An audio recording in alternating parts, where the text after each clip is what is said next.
Bueno, buenos días. Hay ya muchos de los participantes, casi que somos viejos conocidos, no conocidos viejos, ¿verdad? Y algunos, bueno, ya tienen más información sobre el tema. Realmente los temas hay que escogerlos con una visión universal, ¿no? Y deben tener un abarque, y en este caso se nos ha pedido que expliquemos el modelo. Habrá algunos de los presentes no tienen la información sobre esto, pero inclusive, aún cuando vayamos a ir presentando esto, que va a ser la narrativa de toda la estrategia y de toda la, diríamos, la táctica que se utilizó en Cuba para cambiar un modelo de producción hacia otro, también queremos en el transcurso de la información ir tocando temas y debatiendo interrogantes que puede tener cualquier productor, porque nosotros lo vivimos igual, en cuanto a el riesgo o diríamos, el desafío que implica cambiar toda una filosofía, toda una forma de producir hacia otra, cuando se trata de que estamos arriesgando el sustento de nosotros y el éxito. A veces no estamos tan seguros y tan convencidos de que pueda resultar como se plantea, y por eso vamos a ir hablando de lo que hemos hecho, de cómo fue y de cómo la necesidad nos llevó a cambiar. Y a ustedes no creo que les vaya a pasar lo mismo, pero van a venir otras necesidades que van a ser aquellas que la naturaleza nos va a imponer. Nosotros tuvimos una necesidad que fue más bien política y económica, ¿verdad? Y nos obligó a trabajar más con la naturaleza. Ustedes a lo mejor no van a tener un cambio político y económico, ojalá que no, de esa magnitud, pero sí están teniendo un cambio en la naturaleza que los va a llevar y los tiene que llevar a que ustedes comiencen a pensar en métodos diferentes y en manejar diferentes sus ecosistemas. Adelante, hermano.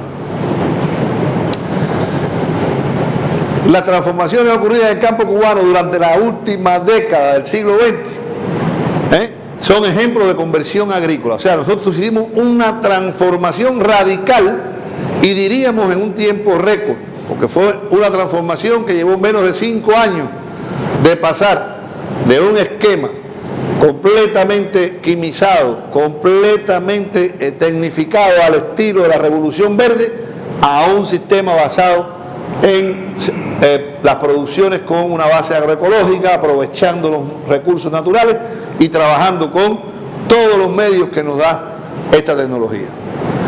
Como ustedes ven, hay otros países que están en un movimiento de desarrollo de agricultura sostenible y lo están haciendo más por conciencia todavía, porque yo pienso que el ser humano tiene la triste característica de que tiene el fenómeno delante, el problema le viene encima y seguimos confiando en que lo que estamos haciendo lo vamos a seguir haciendo y nos va a salir bien. A veces no tenemos la previsión de decir, estos avisos me están indicando que yo tengo que cambiar.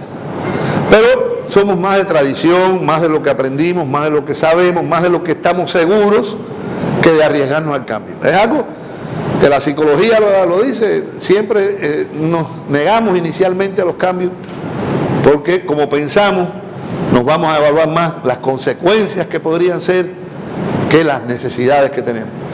Nosotros sí tuvimos que hacerlo masivamente, y en los años 90, fíjense, como decíamos, a principios de los años 90, nosotros teníamos todavía uno de los índices más altos de quimización de América Latina. Y ustedes pueden ir a buscar las estadísticas de FAO de ese momento y busquen la década del 80-90. Cuba aplicaba más químicos por hectárea que México. Cuba tenía más tractores por hectárea que México y más implementos. Y todo estaba basado en altos insumos y en una tecnología de aplicación, yo diría irracional ya, de productos químicos. Y era por una razón. Nosotros se nos cerró la fuente de abastecimiento del mercado libre norteamericano Y en una evolución política nos acercamos al campo socialista europeo. Y ese campo socialista, por razones políticas, nos daba precios y nos daba insumos desmedidamente para que nosotros fuéramos una vitrina de confrontación con el sistema capitalista que había en América Latina. Por tanto, nosotros le vendíamos azúcar a los rusos y nos las pagaban en aquellos tiempos a 30 centavos de dólar la libra, con la seguridad de que si bajaba, ellos nos seguían pagando los 30 centavos. Pero si subiera por encima de 30 centavos, ellos nos pagaban la diferencia. Figúrense ustedes qué clase de convenio más favorable, ¿no? Por tanto, íbamos al seguro, el billete que nos iba a entrar, además con cuota fija. No, todos los años a mí me entrega tantos millones de toneladas de azúcar y yo te las pago. Y entonces nos las pagaban con crédito para comprar insumos agrícolas, etcétera, etcétera, de cualquier cantidad. Y como teníamos la misma cultura que hay hoy todavía, aquí, por ejemplo, pues yo como rector de la protección de plantas en Cuba me echaba para atrás y decía, ¿cuántos mil hectáreas voy a sembrar? No, pero mándame copirifos, fulano de tal y no sé qué, para que me sobre, por si acaso, como usted está tan lejos, y tenerlo aquí. Entonces, como lo tenía disponible, lo tiraba todo, ¿verdad? Y así vivíamos, se producía, había rendimiento, los rendimientos subieron, pero fuimos dependiendo de aquello y estábamos al borde, por suerte no duró más, estábamos al borde de un colapso, por ser además un ecosistema mucho más frágil que puede ser el ecosistema mexicano, que es un país continental grande y que tiene más territorio, se puede arruinar una cantidad de miles de hectáreas y no importa, quedan otros miles de hectáreas por acá que todavía estamos disponibles. A Cuba se nos acaba, somos muy pequeños, somos 110.000 kilómetros cuadrados y 11 millones de habitantes, tenemos más de 100 personas por kilómetro cuadrado. Se pueden imaginar cómo hay que producir de todo, ¿no? Y ahí está la ciénaga, los bosques, las carreteras, las ciudades, y entonces íbamos, de verdad, como está pasando en muchos países insulares de aquí del Caribe, a la catástrofe. Sin embargo, la vida nos puso esa disyuntiva. Adelante. La desintegración del campo socialista, o sea, a los rusos y a toda aquella gente le dio en el 90, vino Gorbachov, no sé si los más viejones nos acordamos, ¿verdad? Y llegó, hizo la perestroika, no sé qué, esto se va a acabar, bla, y el tipo en 2 años, 3, se echó un imperio, increíble el tipo, y aquellos cambiaron radicalmente y casi que se pelearon con nosotros porque entonces ya éramos inconvenientes políticos. Y Fidel Castro se fajó con ellos y les dijo 20 cosas. Y entonces nos cerraron todos los créditos los rusos y nos cerraron todos los créditos de los demás países que cayeron juntos con el imperio socialista de Europa, ¿verdad? Y ya los alemanes que nos mandaban cualquier cantidad, los alemanes tenían, de la República Democrática Alemana, la Alemania Oriental, tenían todos los químicos que podía tener Bayer, BAF y todas las compañías, se los tenían todos iguales, los que no tenían la misma marca. Pero la sustancia activa era la misma porque eran los mismos alemanes, las mismas fábricas y las mismas experiencias, diríamos, científicas. La mitad de los alemanes se quedaron en un lado, la otra mitad nosotros, y hacían todo, se copiaban, ¿verdad? Y entonces todo eso se acabó, no había crédito, no nos compraron más el azúcar así de esa forma, no nos compraron más las naranjas de la forma que nos las compraban muy buenas, y entonces ya no teníamos, nos decían, y si no tienes plata, no te vendo, y si no tienes esto, y no te la teníamos, porque nos habíamos acomodado a que todos los años vendíamos y comprábamos, ¿verdad? No había reservas, etcétera. Eso llevó a que la capacidad de intercambio económico bajó 5 veces. Póngase a pensar, nosotros el Producto Interno Bruto de Cuba, que se basaba mucho en importación de materias primas y de algunas sustancias de estas, cayó del 100 al 25%, crisis total, hambruna, señores. Inclusive la población empezó a padecer de una cosa que se llama neuritis, que es falta de vitaminas y grasas vegetales en el cuerpo, que te produce calambres y problemas musculares, ¿verdad? Y proteína ni se diga, ¿verdad? Todo aquello empezó a colapsar. Y hubo que plantearse, o nos morimos de hambre, o producimos algo de otra forma, porque no tenemos fertilizantes, no tenemos pesticidas, no siembro, sembré, me lo comieron todos los insectos porque no tengo nada que echarle. Y hubo que cambiar. Y la capacidad de comprar insumos agroquímicos y agrícolas fue ya cero, prácticamente muy pobre. Y no había en el país.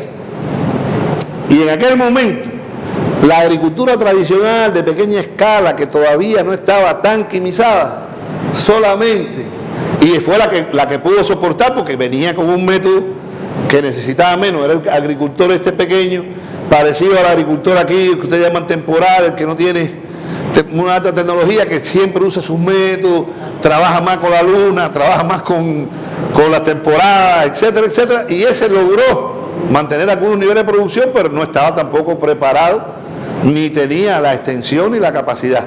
En aquel momento, ese tipo de sector era el 12% nada más del total de tierra agrícola y de producción, diríamos, de alimentos. ¿Por qué? Porque el país estaba organizado parecido a lo que tiene Sinaloa. No eran grandes agrícolas privadas, eran grandes agrícolas del gobierno. Y teníamos igual miles de hectáreas en un paño continuo, con sistemas de riego, se fumigaba con avión, se fumigaba con equipos de alta tecnología, de aguilones grandes, se preparaba la tierra por pelotones de tractores, y se hacía 1.000, 2.000 hectáreas ahí, los tractores arando para allá, cruzando para acá, y se quedaba aquello listo para cuando el momento de siembra, sembradora. ¿No? Teníamos una tecnificación tremenda y una quimización acorde con aquello. Y ese era el otro, el 12% eran los que estaban pequeños, etcétera, etcétera. Todavía había alguno que usaba un buey, un tractorcito chiquito, fumigaba a mano. Y el otro, ¿cuánto? 88. Era todo ese tipo de organización de grandes empresas. Los centrales, los ingenios, tenían toda la tierra, era una gran empresa estatal. Y el ingenio, miles de hectáreas de caña, todo para el ingenio, que era también del gobierno. ¿Ah? Una gran agrícola. Todo lo demás, métodos industriales, y eso, las consecuencias fueron nefastas. Póngase a pensar que todo eso se desmorona y usted se queda, y que aquí, en esta región, se quedara más que el 12% de los que siembran hoy sembrando. La crisis económica, el dinero, la circulación, el abastecimiento de los mercados, colapsado. Adelante. Eso nos obligó, la FAO empezó a darnos ayuda humanitaria, como si fuéramos etíopes o fuéramos haitianos.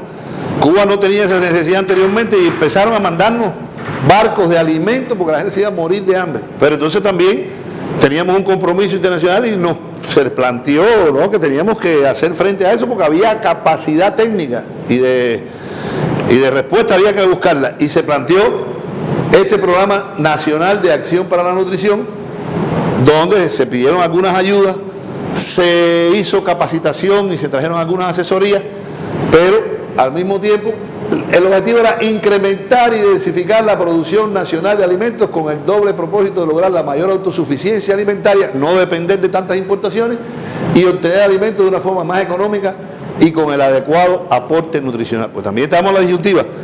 ¿Qué hacemos, por ejemplo, para fertilizar y que después el maíz o el frijol tenga la suficiente capacidad nutricional, o sea, tenga las proteínas que tiene que tener el alimento, porque entonces es un producto que no se nutrió y por tanto va a ser bagazo?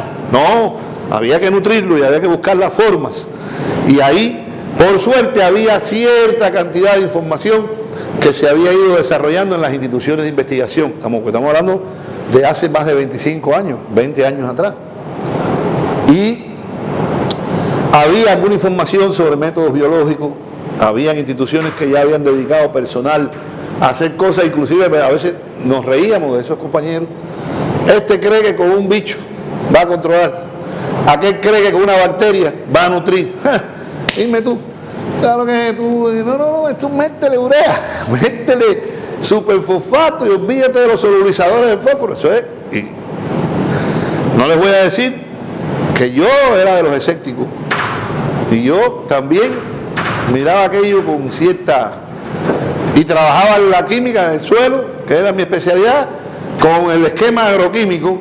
¿Cuánto tiene este suelo? Nitrógeno total, tanto, de ese total, tanto amoniacal, tanto de nitrato, cuánto tiene de fósforo soluble, fórmula que tú conoces. Esto lleva 1 tonelada de fórmula completa, por hectárea, para que me dé el rendimiento por la extracción del cultivo tal. O sea, esa fórmula matemática simple y concreta que se inventó en un momento determinado en la Revolución Verde y que decía que la naturaleza funciona con una ley matemática de 3 por 2 es 6 y dale para allá y no hay más factores, eso va a funcionar. Y es verdad que funciona, pero después vamos a ver qué nos pasa cuando eso funciona y cómo llega el momento que se agote el modelo. Bueno, y había que, en una estrategia completa nacional, importar lo que fuera indispensable, lo que no tuviéramos otra alternativa. Por ejemplo, un ejemplo en Cuba es harina de trigo. Nosotros somos comedores de pan y realmente las condiciones y los rendimientos del trigo en Cuba no son altos, ni hay tradición. Por tanto, meterte a cultivar trigo como fuente de carbohidratos, ¿no?, para hacer harina, era mejor producir camote y el trigo importarlo, ¿verdad? Y entonces producir los cultivos que se dan mejor y que se rinden más y que hay más tradición y que la gente, porque tendríamos que entonces aprender a cultivar trigo, buscar variedades de trigo que crecieran en condiciones tropicales y los rendimientos casi nunca iban a ser competitivos. Entonces vamos a producir camote, por ahí alimentamos, pero entonces la harina de pan la traemos y se vende algún camote y hacemos un balance, ¿no?, alimentario y de economía. Y otro problema, que es la conciencia del individuo. Incorporar a la población como protagonistas activos de este plan de acción, fomentando producciones también de autoconsumo en todas las regiones del país y elevando la cultura alimentaria. También que la gente aprenda a comer mejor. Y eso, aunque parezca que no, fue creando la base para que los métodos entraran. El actor principal de cualquier cambio es el hombre, que es el pensante, es el que va a ejecutar, el que tiene. Y si en la medida que tú no te metes en el problema, lo entiendes y te das cuenta qué es lo que necesitas, tú no vas a ser un actor realmente proactivo, no vas a ser un actor, diríamos, positivo. Siempre vas a estar dudando, siempre vas a estar en contra y siempre vas a estar desalentado. Y un hombre sin entusiasmo es igual que un carro sin combustible. Está ahí, pero no camina. Está ahí, pero no funciona. Hay que primero que todo creer en lo que uno hace. Y ahí se trabajó también en la educación de los productores. Esto a nosotros nos quedamos roncos de hacer esto con los productores. Cuando empezamos nosotros a aprender cosas y a transmitirlas, y a veces nosotros mismos teníamos que convencernos, y tuvimos que hacer mucho trabajo, y teníamos que trabajar, y por eso ustedes son tan importantes, trabajar con los que se habían decidido, con aquellos productores que ya habían empezado a hacer algo, y experimentaban y venían y eran los mejores conferencistas. A ver, habla tú de tu experiencia, compadre.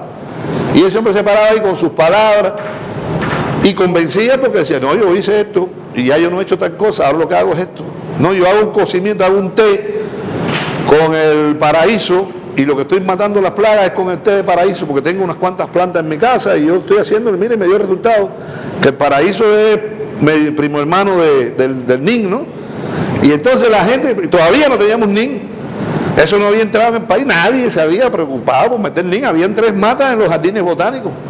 Me acuerdo que en el Instituto de Investigaciones más grande de Cuba, que es el de INIFAT, de allí de Santiago de las Vegas, algunos de los que han estado en Cuba lo han visitado, un científico cubano de principios del siglo XX había hecho un gran arboretum y había traído especies de todo el mundo. Y las primeras semillas de NIN que empezamos a usar nosotros eran de 4 árboles, que ya estaban andangos viejos así ahí, que estaban en ese jardín botánico. Y de ahí fuimos a reproducir y a empezar a trabajar con las pocas semillas, a ver cómo le sacábamos los extractos. Y se empezó ahí, un grupo que había, que se llamaba de productos naturales en ese instituto, con un compañero que ya está jubilado también, el doctor, ¿cómo se llama? Ahora no me acuerdo, mi mujer Estrada. Y aquel viejo con su extracto y la gente lo miraba y se echaba a reír y decía, extracto de semillita. Eso va a matar bichos. Y él ahí, joder, y llevas acá y pruebas aquí, dale para allá Y lo empezó a hacer en un cuartico ahí, en su laboratorio, en el pedazo que le dieron ahí. Y al final, hoy por hoy, hay una planta de producción de NIN en Cuba, grande, que la tiene una cooperativa de productores, de tipo Fundación Produce, así, como tienen ustedes ahora aquí esa maravillosa biofábrica. Bueno, pues aquellos productores dijeron, nosotros le vamos a meter el billete, nosotros nos metemos en el asunto, el gobierno dio un financiamiento para equipamiento importado, etcétera, etcétera, y ahí está funcionando esa planta y está distribuyendo hoy por hoy aceite de NIN a muchos, lo utilizan cotidianamente, ¿verdad? Adelante. Entonces se cambiaron las estructuras. Otro asunto. Y yo no les digo que ustedes vayan a hacer el socialismo aquí, no se metan en eso está cabrón. Pero a veces tenemos que cambiar la forma de manejar nuestro rancho, nuestra extensión agrícola, y no pensar en hacer un área compacta de 400 hectáreas de maíz solo, porque eso es difícil de manejar después y eso crea un nicho ecológico de monocultivo para las plagas que llega un momento que se nos puede volver no manejable. A lo mejor tenemos que decir, vamos a ir intercalando lotes y siembro la misma área, siembro las 300 hectáreas, pero no las siembro juntas.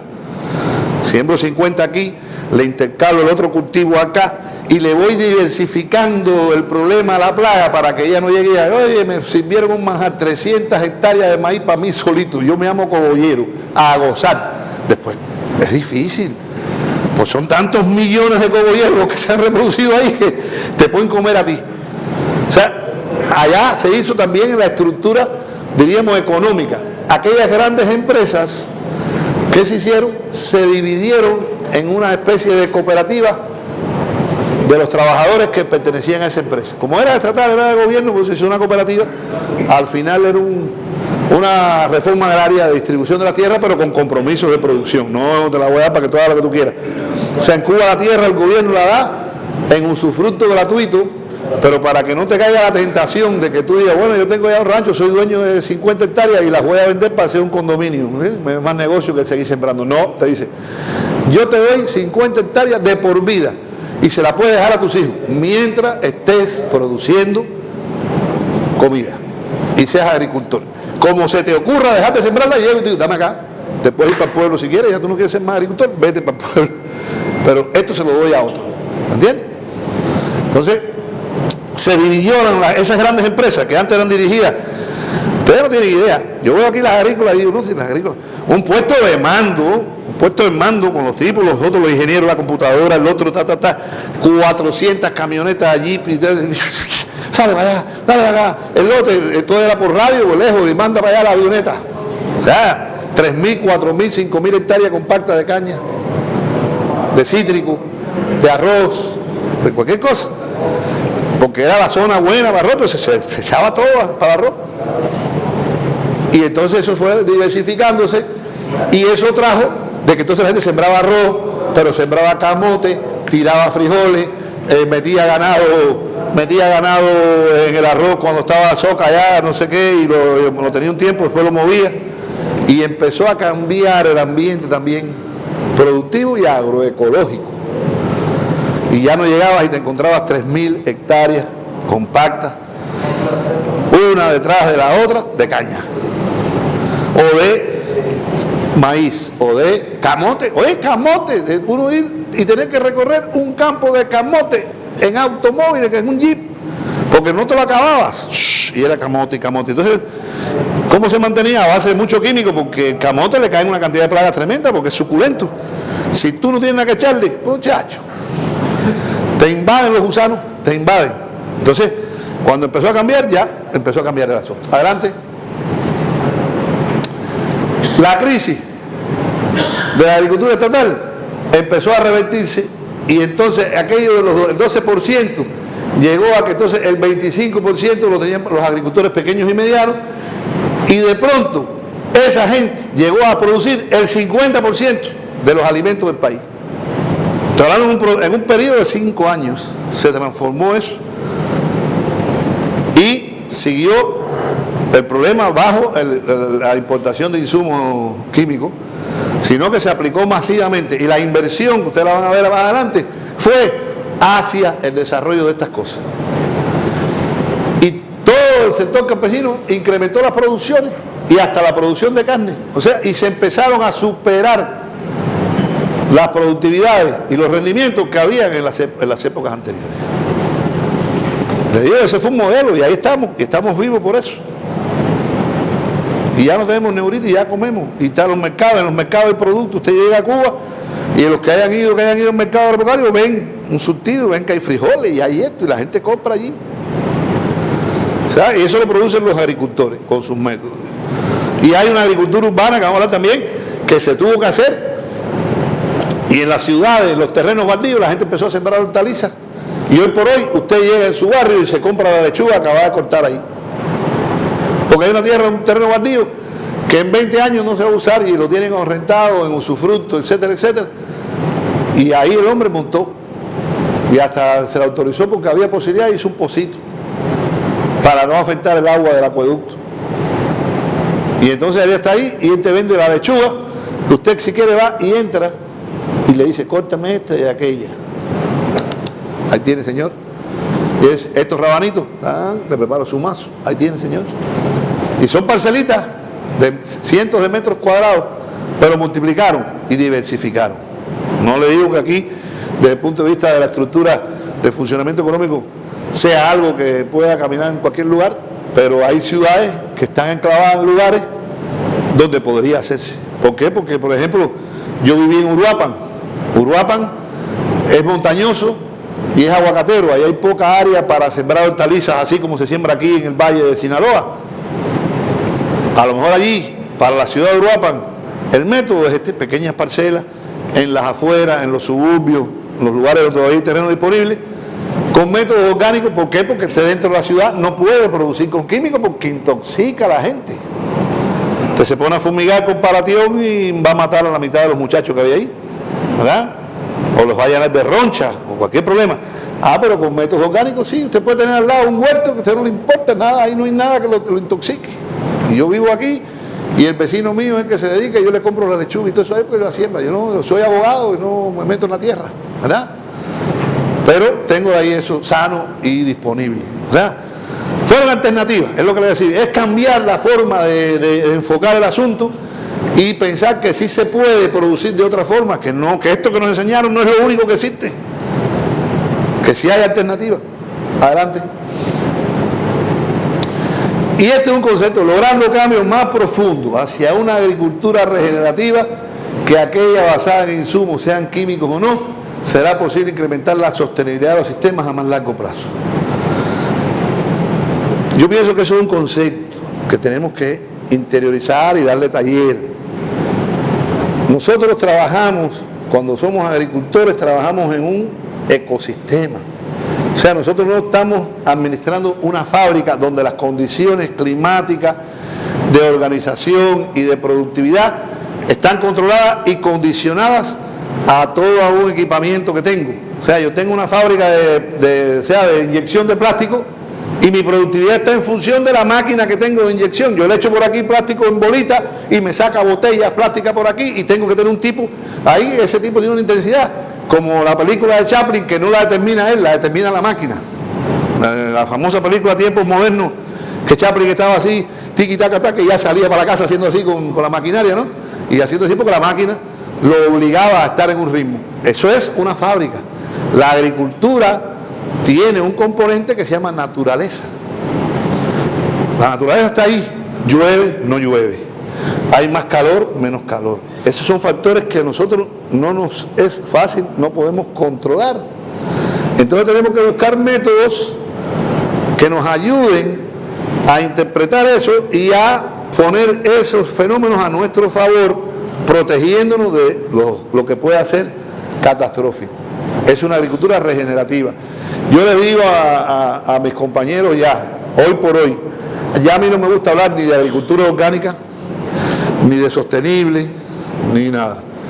Me gusta hablar de agricultura inteligente, de agricultura resiliente, agricultura que sea capaz de convivir en el medio sin degradarlo. Porque la medida que yo pueda extraerle a ese suelo, que además, pues decía, en otras conferencias que he dado, el suelo es vivo. Usted cuando compra un rancho no compra un área de terreno. Área de terreno construir, para hacerse una casa. Tanto por tanto, y aquí pongo una casa, porque a mí no me interesa que eso funcione biológicamente, porque lo que voy a poner es una casa arriba. Pero cuando tengo un rancho, yo tengo que tener el suelo activo, porque es el principal sustrato donde yo voy a poner mi planta. Si yo lo voy matando o lo voy condicionando a que aquello prácticamente sea un hidropónico, cuando saque mi cuenta, le estoy sacando menos dinero por hectárea a mi rancho de lo que podía. Entonces la gente dice, no, yo sí le invierto. Sí, güey, le inviertes, porque quieres agarrar 20 toneladas de maíz. Y cuando sacas la cuenta, le sacaste 2.000 pesos por hectárea. Porque lo que te costó y lo que te dio, llegaste a las 20, estás acabando con tu patrimonio en el futuro. Y cuando sacas el balance total, porque de pronto además las fluctuaciones de este mundo, el maíz que se cotiza en bolsa, se cayó, que es lo que siempre, no tiene precio, no tiene precio, este año me fue muy mal, porque es que tú estás jugándotela en una cuerda floja, donde le estás metiendo una cantidad de billetes que nada más que una pequeña fluctuación en el precio te hace irrentable, ¿verdad? Entonces a lo mejor yo diría, si yo hago un método que no agarro las 20, agarro 15, pero me cuesta menos, y al final cuando hago el balance, en lugar de 2.000 pesos la hectárea le saqué 4.000, no estoy haciendo un mejor negocio, compañeros y amigos míos. ¿Un mejor negocio o no? Warren Buffett, que es uno de los millonarios más grandes del mundo, te dice que una de las formas de hacer dinero es ahorrándolo, no gastando innecesariamente, ¿verdad? Y si arriba de eso estás gastando para ir a joder lo que tienes, el patrimonio, porque al final te lo estás arruinando y se está convirtiendo cada día en menos productivo y te está dando menos respuestas porque lo estás arruinando, porque el sustrato principal que se llama suelo lo estás liquidando y no tiene microorganismos, no tiene materia orgánica. Pensamos que aplicar materia orgánica es un gasto, que es muy caro. A largo plazo es una inversión que te va a ayudar a multiplicar. Ustedes lo saben que en un suelo sin materia orgánica usted pierde el 90% del fertilizante que aplica. Se lo digo, demostrado, eso está estudiado. No hay mineralización, no hay transformación de esas sales que usted aplicó, el nitrógeno se volatiliza, el potasio se lava y el fósforo se fija. Y nuestro NPK se nos va al 90% y la planta aprovechó el 10% y usted invirtió el 100% para agarrar el 10%. ¿Qué clase de negocio? Negocio redondo, pero de lo redondo que apesta. Eso no sirvió, ese negocio no sirvió.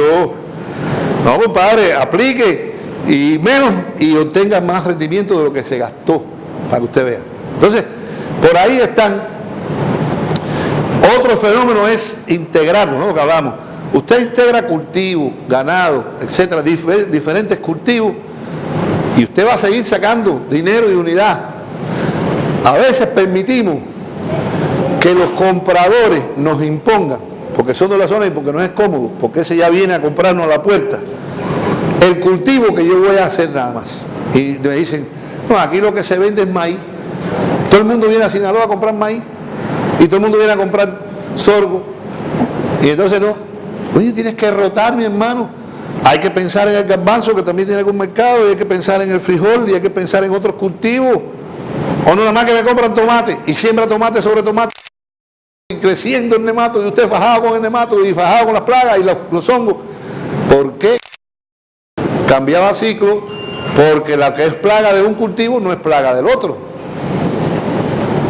Y entonces hay que pensar así, hay que pensar con vista larga y decir, yo lo que tengo que prever, este año no tengo, pero ya yo voy a ir hablando para ver quién compra frijol. Y voy a tirar un poco de frijol y voy a empezar a rotar.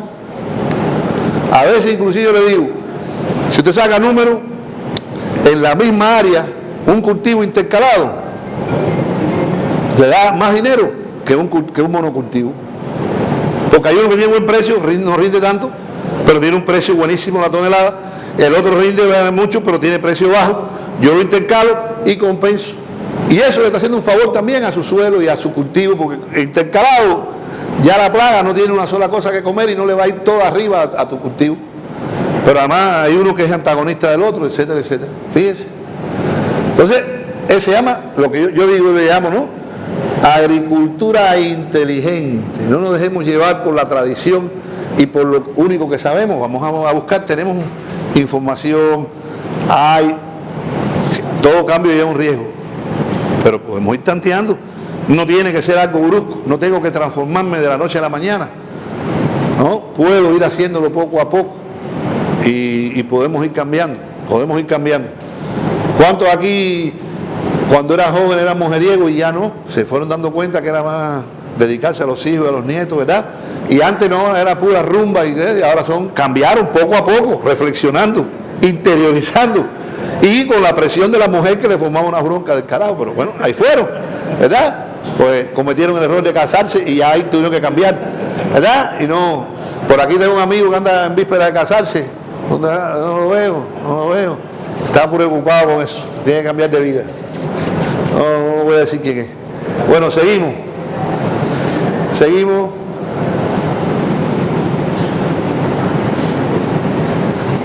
Al final nosotros pudimos constatar que esta transformación, la balanza, se puso a favor del agricultor. ¿Por qué? Todos estos químicos que poco a poco van matando la población de los benéficos, etcétera, etcétera, lo fuiste eliminando, pero además fuiste eliminando un elemento externo de costo fijo. Depende de un producto que usted no tiene, que usted no hace, o que te lo está haciendo una transnacional que tiene la capacidad de poner el precio que le salga de sus... Usted está muy mal, porque todos los años te está cambiando el precio y te lo está subiendo. ¿Y qué puedes hacer contra eso si tú no tienes otra alternativa? Tú, como sabes producir, es con el producto que él te va a poner allí, ¿verdad? Sin embargo, hay millones de cosas que puede hacer uno mismo. Y otros insumos, yo recomiendo que hay insumos de este tipo amigables, que es mejor comprarlos. Es mejor comprarlo sabiendo lo que estoy comprando. Y después Margarita se va un poco a referir a esos temas. Pero otros los produzco yo y hago una compensación y usted va a ver cómo reduce el costo. Ahora estamos aquí dando unos cursos y están contentos un grupo de productores de pocos recursos.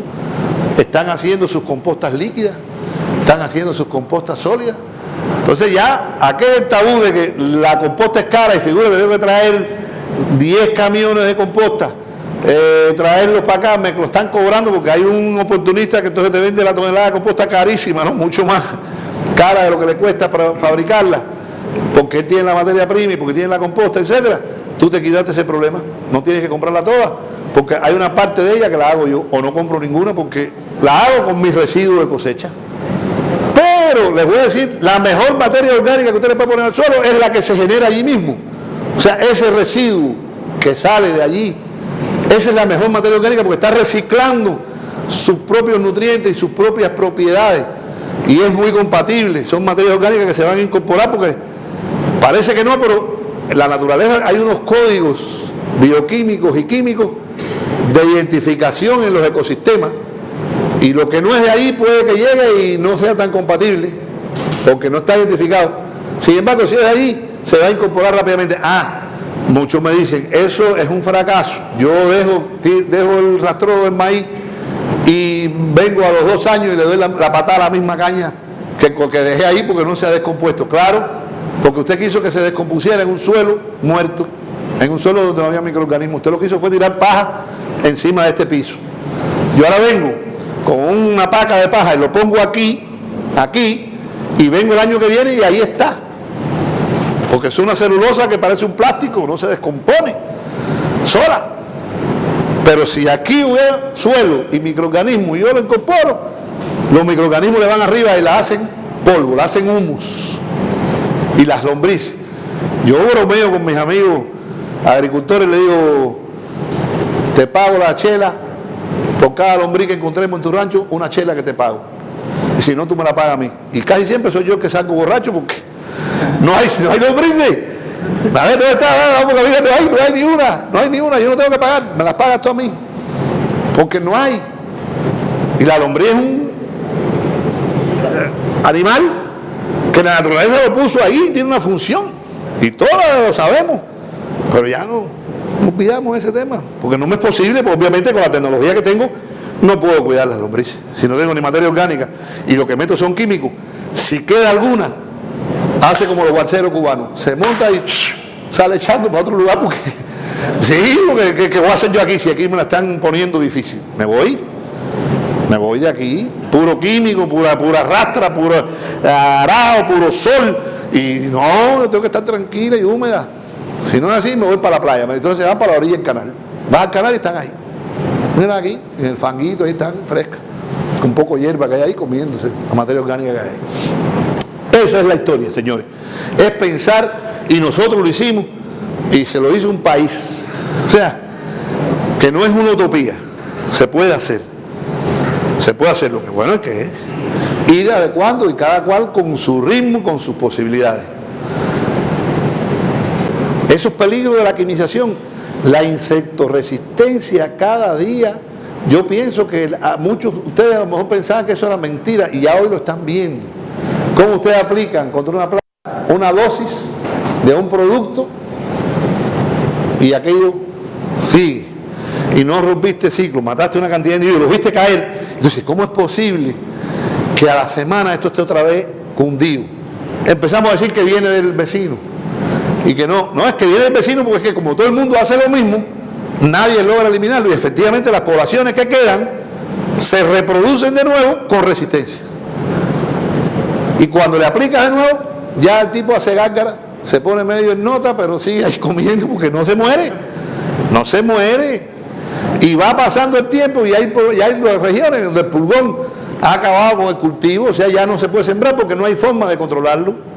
En Tamaulipas hay lugares que la sanidad vegetal entonces te dice, no, aquí no puedes sembrar este año sorgo, porque ya aquí el pulgón, entonces tú te conviertes en un foco y te suspenden el sorgo y tienes que ver qué inventa, qué siembra.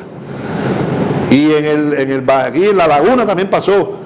La laguna tuvo problemas con el algodón, ahora y estamos trabajando con la compañía que estamos trabajando en la laguna con el algodón con métodos biológicos, porque los tipos empezaron a y dijeron, ya nos pasó una vez, y empezaron a sembrar de nuevo algodón, pero están inoculando raíces, la semilla, están aplicando un método biológico para controlar el picudo, y están subsistiendo y están produciendo. Sí, ya. Aquí sacaron el algodón y la soya también, cultivo bueno, pero llegó el momento que las plagas vencieron a las soluciones. Y es por eso, es por la resistencia. Y les va a pasar entonces con el maíz. Y les va a pasar con lo que estén sembrando hoy, que mañana van a decir, ya no puedo sembrar más nada porque la plaga tal no me deja. Dime tú, chico, que nosotros los pensantes nos dejemos dominar por un bicho. Y es por bruto, por haber seguido una onda de uno que está aprovechando la venta de oportunidad contigo y está viendo sacarte la molécula el año que viene y la otra, pero él sabe que al final es una carrera donde tú nunca vas a ganar, siempre el insecto va a ir detrás de ti, ahí pegado, ahí comiéndote. Entonces busquemos enemigos naturales, después vamos a ver, busquemos soluciones, busquemos otros manejos. Adelante. Ahí estoy. Este muchacho es un doctor en ciencias, jovencito, 30 y pico años tiene. Amigo de acá de Julio y mío, hijo de un gran amigo nuestro. Ese muchacho se convenció tanto de esto, él se metió en eso, estuvo, para más, ha estado becado en centros internacionales de importancia, que dejó la academia, dejó los institutos de investigaciones, su sueldo ahí, y pidió una finquita. Ustedes ven qué diversidad hay ahí, y además llena de piedra. Él hizo esos canteros con la misma piedra que estaba ahí. Y él tiene cerca de La Habana una finca de 8 hectáreas, creo que tiene, que es un modelo de agroecología donde él no tiene que poner prácticamente nada externo. Él ahí todo lo recicla, tiene un biogás con el cual él cocina y se alimenta de energía eléctrica en esa finca. Produce hortalizas de alto valor, hierbas especiales, y la col de Bruselas y la no sé qué. Entonces los restaurantes finos le van a comprar y se la pagan porque la tiene de calidad, sana, y el restaurante entonces lo vende y le dice, no, mis productos, mis ensaladas, mis estos son de tal lado. El mojito que tú te preparas con la hierbabuena, no, es una hierbabuena que no le echamos nada. O sea, le echamos cosas naturales. Si le echamos, pues tampoco podemos pretender tener rendimiento sin echar nada. Hay que aplicar, y a veces hay que aplicar un fertilizante, pero eficientemente. O sea, la extracción de un cultivo intensivo se lleva toneladas de minerales. No lo puedes reponer porque es una mina agotable, pero tienes que ponerlo con inteligencia. Allá hay compañías que hacen organominerales y te enriquecen una materia orgánica con los nutrientes y tienen contenido más alto que el que pueda salir de una composta normal de caca sola. Pues la caca tiene un contenido ahí, pero entonces le ponen, hacen fórmulas y viene ya materia orgánica acompañando al otro y ya vienen quelatadas o vienen en condiciones de ser mucho más eficientes. Y como ustedes ven, sembrar diversos cultivos con diferentes colores, increíble. Eso desorienta la plaga. Trabajar entonces con las trampas. Pongo cultivos de diferentes colores y le alterno las trampas. Y la del color que le gusta se la pongo allí y él va para la trampa. Porque cuando encuentra aquí, él entra. A nosotros inclusive sabemos muchas veces, de acuerdo a la dirección de los vientos, por donde nos entra la plaga, a nuestro rancho y a nuestro cultivo. Siempre me empieza el pulgón por la esquina aquella. O viene el fulano, viene por acá. ¿Por qué? Porque según se mueve la plaga. Diseño, le pongo un desorientador, ahí meto un cultivo, una franja de cultivo que desorienten y le pongo trampa. Y lo cogí, agarré a todo el mundo ahí, asando maíz, con una trampa. Y son cosas que hay que ir pensando. Y cosas que se pueden implementar y que no llevan un costo tampoco. Porque inclusive las trampas, si te las están vendiendo muy caras, las haces tú. Y pintas una pizarrita de esas, de color amarillo, y le metes grasa de copilla de carro, y todos los insectos se pegan ahí y se mueren. ¿Entiendes? No, la estoy comprando y vienen con un producto y están muy cara porque es un vivo que dijo, vamos a hacer trampa y la vende cara. Yo no le voy a comprar nada a este, voy a pintarla, yo la voy a poner ahí. Claro, con aceite de nin. Y se fue todo el mundo. Platos plásticos y se ponen con metros, se riegan. Y todo el mundo se pegó y se murió, el nin lo mató y lo hice yo. El domingo tomando una sede, una chela, pinté unos cuantos plásticos, una vez, los llevé para el rancho y los puse. Con un spray. Ya, ahí, ya. Seguimos. Bueno, aquí hay algunas explicaciones, ¿no? Que los diferentes colores, etcétera, etcétera, sí atraen a los insectos. Los olores. A veces no nos gusta mucho usar feromona, porque la feromona puede ser también una trampa de efectivamente traer los insectos del vecino para donde estás tú. Eso hay que manejarlo inteligentemente. Pero lo que sí les puedo decir, el 50% de las trampas de colores tienen que tener un balance. Y entonces, amarilla, pones un 50%. Pones azules un 25% y otro 25% blanca. Y tú le vas a crear una situación al insecto allí, que el que no va para una va para la otra, de acuerdo a los atractivos de los grupos de insectos. Y entonces, inteligentemente hiciste una distribución y tuviste un 40 o 50% más de eficiencia en ese método simple de control mecánico. Adelante. Bueno, ahí se habla bastante de eso y de cómo se trabajó la agricultura urbana y suburbana. Creo que es más o menos información general. Adelante. El control de maleza, para cerrar.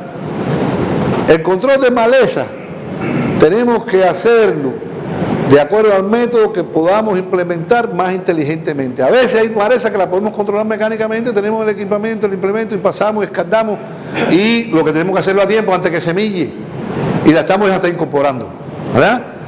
En otros momentos tendremos que usar un herbicida.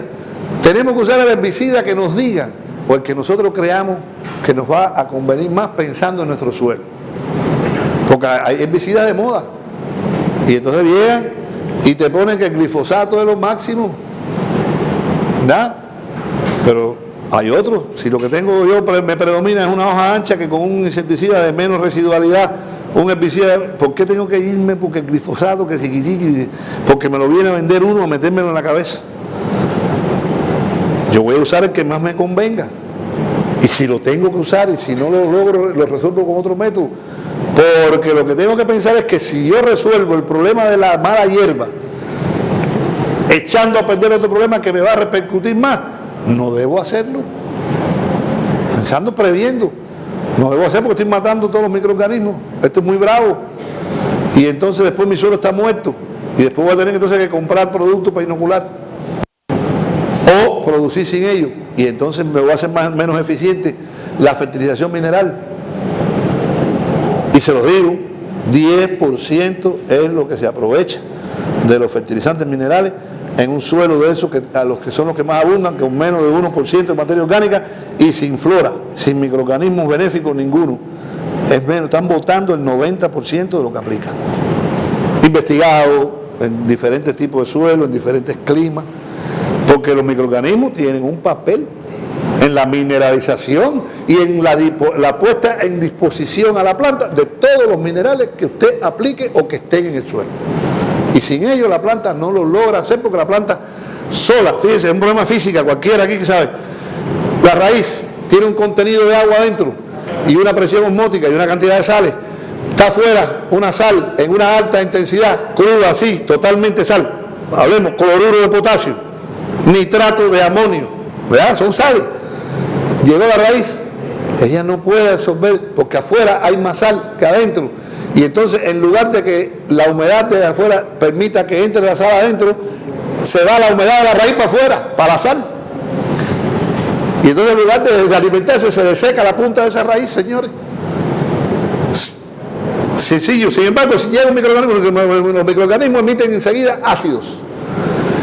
Empiezan a transformar esa sal y hacen una sal diferente con los ácidos húmicos y fúlvicos que están ahí presentes, y esa sal sí es penetrable porque no tiene ese nivel de agresividad y de concentración de minerales y de sales tóxicas. Un cloruro, el cloro en forma de sales tóxicas, el cloruro de sodio, bueno, se nos salinizan los suelos, nos entra el mar y se jodió el rancho. Vamos a ver que esté a la orilla de la costa y venga un tsunami de eso, no sé, un oleaje. Ya tú sabes que ese pedazo que se te inundó de mar, a lavarlo, porque ahí está el cloruro de sodio, que es tóxico, como cloro y como sodio. Pero yo he hecho cloruro de potasio, que no es tan tóxico porque el potasio es más asimilable para la planta, pero es un cloruro y es una sal. Y si quiere, agarre un cuero y échele cloruro de potasio y lo va a curar igualito que si le echara sal. Agarra un cuero, vamos, nos comimos el chivo y sabe que lo salamos, ¿no? Vamos a salar el cuero. Lo salas con sal común y se sala. Lo salas con cloruro de potasio y se sala. Y se pone duro y no se pudre, porque eso es un biocida. Y no hay bacteria que viva ahí. Ni nada, ni hay vida ahí. Porque el nivel de concentración de esos cationes y aniones impide, seca todo lo que llega ahí, se seca. Le quita el agua y al quitarte el agua mueres deshidratado. Todo lo que llegue vivo ahí, o lo que estaba, o las propias proteínas que estaban ahí, no se pudren, se secan. ¿Verdad? Esa es la vida. Adelante. Ya creo que ahí estamos. Y ahí hablamos de la importancia de la materia orgánica. No, ya la habíamos tocado, o sea, creo que no que... Y la rotación.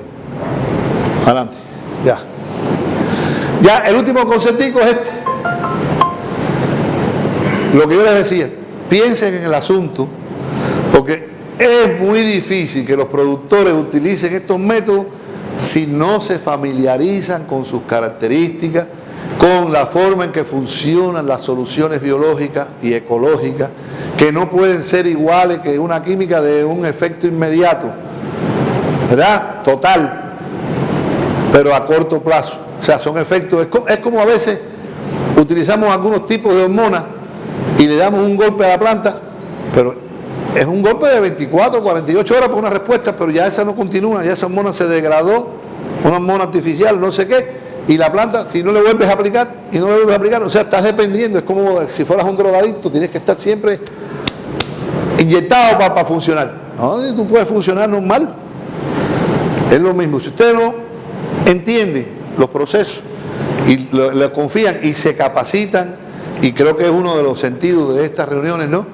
Y divulgan y leen, y hay mucha información, hay mucha. Todos tenemos ya internet y busquen cosas y van a ver, busquen microorganismos benéficos del suelo, promotores de crecimiento vegetal, para que ustedes vean qué cantidad y qué funciones tienen, y se pongan a leer ahí, se van a pasar horas leyendo cosas interesantes.